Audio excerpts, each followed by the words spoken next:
So we finally made it to Woodland Park. So excited. Um, they said that it was going to be maybe like 1 inch of snow, but as you can tell by my feet, they lied. It took us, it was pretty challenging actually getting up here. Um, had to go up some steep hills, got stuck in one area, but we were able to make it up.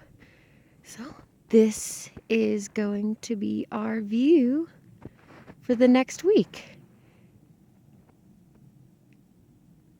Looks like a little winter wonderland. Can I show you over here?